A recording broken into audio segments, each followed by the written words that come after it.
Hello, everyone. Welcome. We'll start with a spoiler for episode 2 of this newly released GL series, The Earth, Four Elements. Din, are you leaving already? Yes, I'm leaving. I won't be spending the night in Chiang Mai. The trusted assistant asked the boss in surprise because normally when Din went to meet a client in another province or a distant location, she would spend the night in a city hotel and return the next day at a leisurely pace. Din was someone who liked to make long same-day trips. Din, let me drive for you and I'll help you. Don't worry, I'll drive back to the farm. Kasama focused on the road. The trip to the Cyan Rack farm would take more than 3 hours. She already knew she had to return to keep her promise to Rose to take care of the farm's fruit trees as agreed. But Rose's situation worried her a lot, in addition to the situation of her father and her family. We still don't know what to expect from the workers at Nabanan farm. I know, that's why I don't want to give them any chances. Okay, be careful. When the people at the farm find out you have plans with Nabanan farm, they'll all be very worried about you. They're all willing to protect you, and after all, they have many enemies and a big story to tell. And what did you discover? Did you find an important clue? Nothing important, unfortunately. The tycoons use people to do their dirty work, and by the time the police start investigating, they're already gone. Their families have too much power and influence to avoid any accusations. I mean, if I find the right person, I'll be able to get to the real culprits. Yes, but the mission will be difficult. Stay calm. They're setting a trap for you. Kaso glanced in the rearview mirror and noticed a motorcycle following her closely. The vehicle had been following her since they left the city heading for the farm. The road was surrounded by trees and mountains, a secluded area that wasn't usually very busy at night. I mean, a motorcycle is following? That's right, it's an important clue. Kasama accelerated the car to gain speed, but the motorcycle stayed behind, keeping close. She knew that if she couldn't escape, it could be dangerous. At the right moment, the motorcycle tried to overtake and cut in front of her. Din had no choice but to crash head-on with the motorcycle, since if she tried to swerve, she would lose control of her vehicle. The motorcycle, in turn, tried to swerve but ended up losing control and crashing. The two men on the motorcycle didn't give up and accelerated again toward Din's car.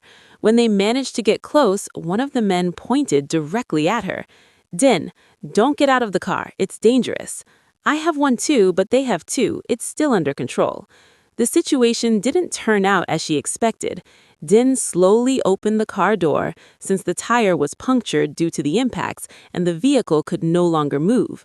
The two motorcycles were pointed directly at them, ready to harm them, when suddenly there was a rapid collision and another motorcycle appeared, attacking the two people and hitting them. This caused the two people to flee, and the police soon arrived and brought the situation under control.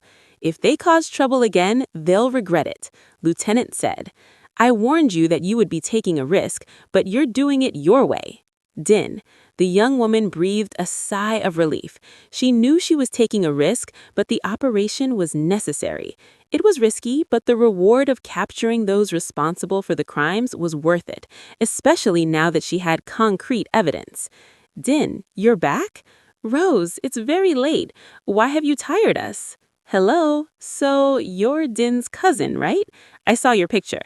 She didn't answer the question directly as she was interrupted by someone following Din, a person she had seen earlier in the photo in the living room, the same photo she had asked Aunt Chan about. Loam, it's a pleasure to meet you, Rose. Do you know Loam? She's my consultant, so I followed her advice. Hello, Loam. Are you really Rose? Kasama quickly placed her hand over her mischievous cousin Wayu's mouth because she knew she was going to say something nonsensical.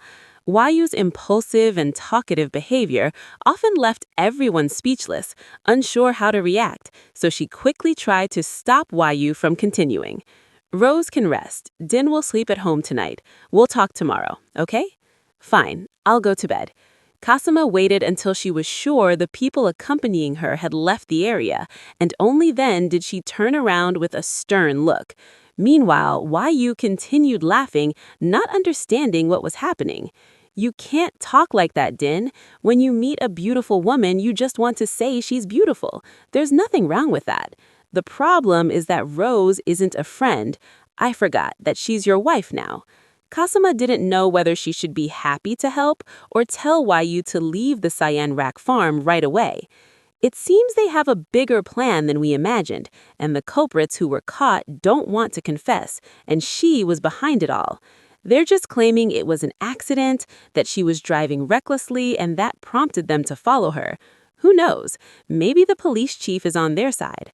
Without evidence, there's nothing to be gained. Without evidence, don't jump to conclusions. I'm afraid of whoever it is. Come as you are. Control your anger a little. You're not a child anymore. At that moment, the person most irritated by the news coming from the police station was Wayu herself. The two captured criminals continue to deny that having received orders from anyone, insisting that she was the one driving recklessly, even though Din was completely right, and Asu's assistant was able to confirm as a witness that this didn't happen. However, it seemed that the truth had lost to the family's money and influence. Right now, they're probably happy and thinking they can do whatever they want without consequences, living above the law. I think it's very possible they'll try to hire me. I'm already prepared to lead with all of this right now.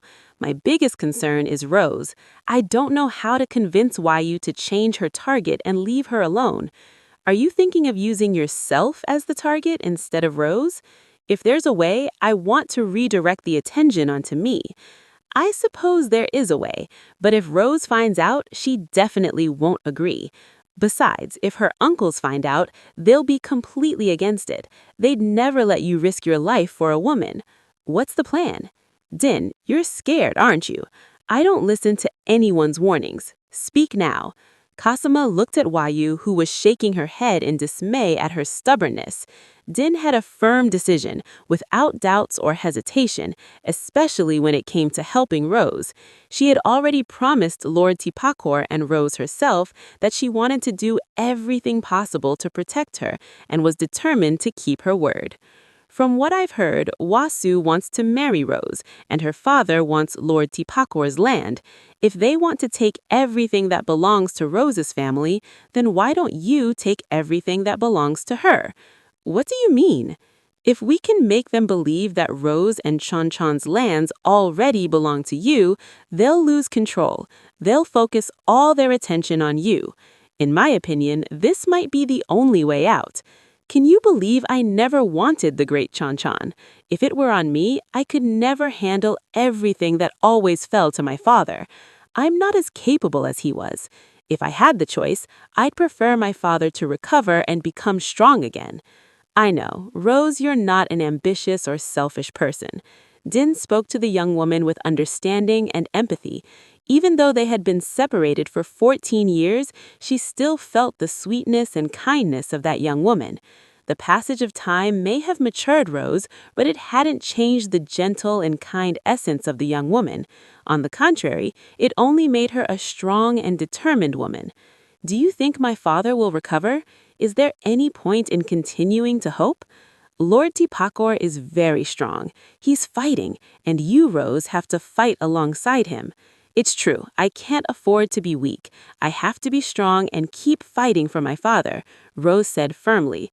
At the same time, Din was by her side, protecting her and helping her find emotional stability in the midst of confusion and fragility. The time their visit to the hospital that morning was brief, as permitted, but long enough to bring her some relief. Before returning, they stopped at the flower garden of the Chancham farm, as she had promised. She allowed him to tend the flowers on the lawn and enjoy that moment of peace and connection with nature. I'm going to cut some roses to put in the vase at home. Leave it to me, I'll cut them for you. No need, Din, I can do it myself. Be careful of the thorns. I'd better help you. The beautiful young woman's gaze fell upon Din, who was kind and considerate, and offered her assistance. He carefully and diligently removed the thorns from the roses, checking them thoroughly to ensure they were safe. Only then did he gently hand her the bouquet, now thorns-free, and spoke to her in a soft tone. Din, what's wrong? Tell me, Din said. Marry me, Rose. Rose was so surprised that for a moment she thought she had misheard, or perhaps it was her imagination. How could he suddenly ask her to marry him without any warning? It was as if he made the proposal completely unexpectedly, without any preparation. If you asked her how surprised